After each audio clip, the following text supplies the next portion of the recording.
All right. There we go.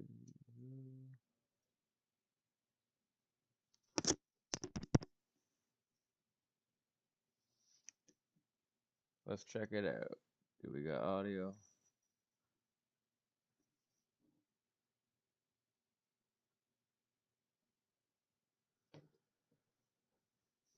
Yeah, it looks all right. So here we go.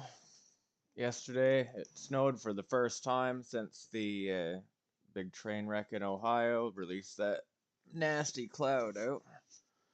Now, there were some models that were projecting it was going to head up north a little bit. It's going to spread out in a variety of ways. We have a jet stream that's obvious. Just plain common sense. I mean, you got a big cloud of chemicals, it's going to move around. So, I was watching, I saw some reports, one out of Ontario from an undisclosed location from what I could find. They were showing pretty much an oil slick all over the road, and I mean, that in itself, not necessarily the biggest deal. I mean, if you got one guy driving around with a leaky gas tank, by the time the snow melts, if he's driven around the neighborhood a few times, you're going to see it. So I can't really say one way or another with that, but it's something of concern that we do need to pay attention to at the very least. The other concerning thing was from upstate New York. We had people posting a video where they were smelling the snow, and it smelled almost like dryer sheets. So because that's so close, I tried to do the same thing and recreate that smell. I breathed deep into the snow, and I mean, there was a faint dryer sheet smell, but it being so faint, again, I mean, it could be just, your mind playing tricks on you, trying to find something. It's totally reasonable. So I took a big pile of snow in. Let's play the videos here.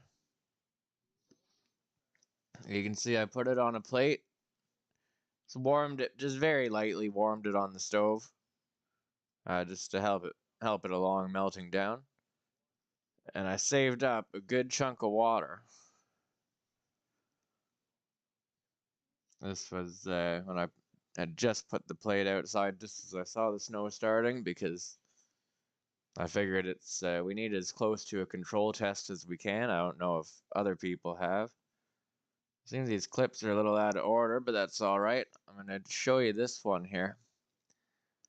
I boiled down all the water I collected. Should have been near the end, but whatever.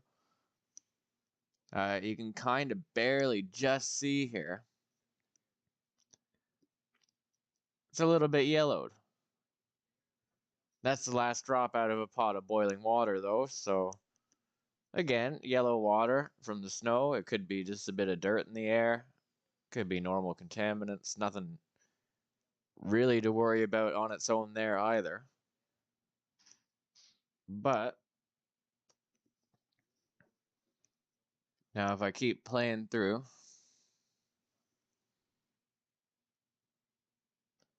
take a look. I did a few different tests. There's the vinegar test. I didn't get any reaction from that. Now here's the real concerning part. I'm just going to go ahead and just pull back to that.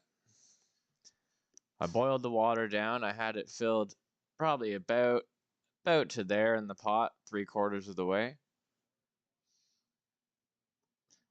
It's right about up to that level.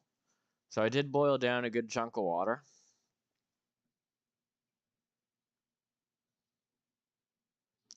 Put a little bit in some aluminum foil there just to see if there was any reaction on that. No reaction on that either.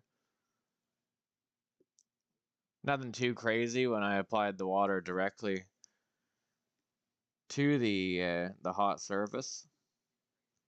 Didn't leave any major noticeable residue with that little amount. Let's see here. Takes a little bit, but it's boiling down. It's not anything that we haven't seen. There are a few bubbles on the plate. I tried lighting the bubbles on fire. They were pretty small bubbles, so if they did have any flammable gas, I don't know if I would have seen it by lighting a flame just on top of a couple floating, maybe 2 mm wide bubbles. But that was worth a shot.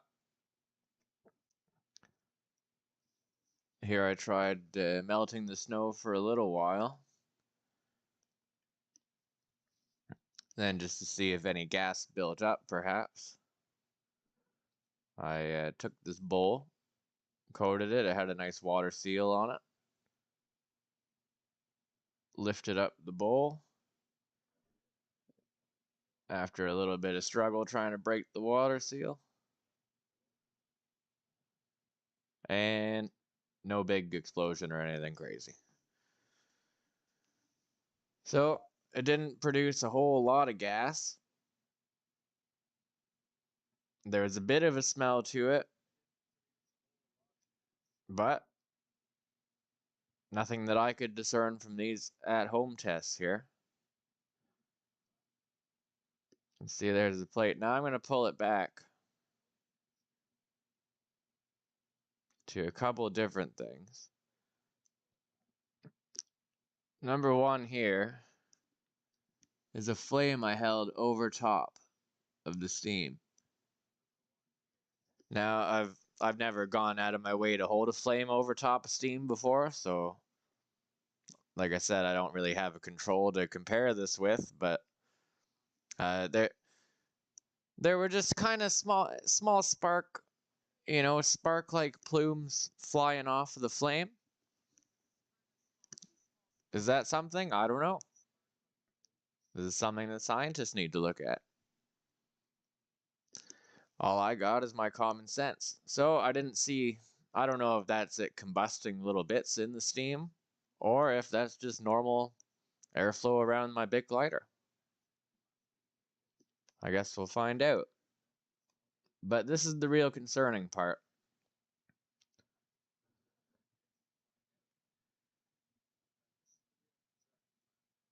Oh, and also, mind you, I did get a little bit of bird seed off the table with it, so that could easily explain a little bit of the discoloring as well.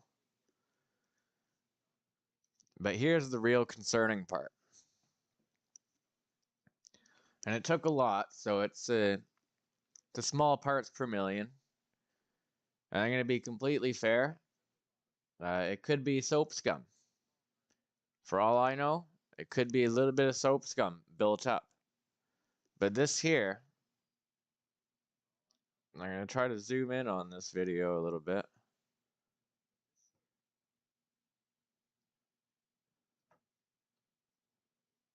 Let's see if we can make that pot massive. Alright, I think that's about as big as I'm probably going to get it. You can see I poured it out, and it left this coat. This little coat along the drip line. Like I said, it could be soap scum, but the weird thing is I ran my finger across it. It's got a very rubbery feeling, kind of reminds me of like liquid latex from an old, your old Halloween cosmetic setup. So I don't know what that is. I don't know if there's anybody that can test and find out what that is. I don't even know, honestly, what I'd have to do to test to find out what exactly that is. I've done pool service. That means that I can go out and test the chlorination in the water. I know how to do that. But finding out what substance this is, that's a job for our health departments. It's a job for environmental departments. So I'm just presenting these questions, using some common sense and at-home tests. I'll keep up on these, hopefully, and we'll take a look after the snow, if it snows again today, to see if there's any increase. I'm going to try to maybe make it a little bit more scientific than just at-home, random amounts of snow in a pot. And hopefully this will take off and other people will, just take advantage of somebody at home looking into it, presenting the questions, so that way they can take it to a facility that they work at, they're accredited with, whatever the case is, and start performing some actual tests. Because if the Ohio cloud is moving north, it's not good news. It's not good news at all. It's going to seep into our land. I mean, on southern Ontario especially is some of the best agricultural land. Ohio as well. So what does this mean for our food? What does this mean for the animals up here? We already see all these frogs dying, fish dying. I saw a video of a very nice old lady saying she hasn't seen any birds around, and I know that my grandparents, they loved sitting out back watching the birds. So does that mean we're not going to have any birds anymore? Was seeing the ducks and the swans down at the lake the other day, the last time that I'm going to be able to around here. I don't know. Common sense says that we need to be concerned, at the very least. So hopefully you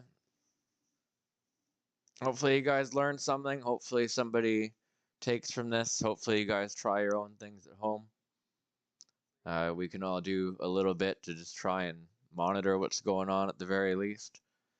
And let's just make sure we stay followed up to stop the spread of the Ohio cloud.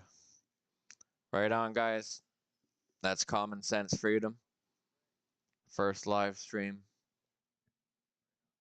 and hopefully not the last with the chemicals that we got falling out of the sky here now.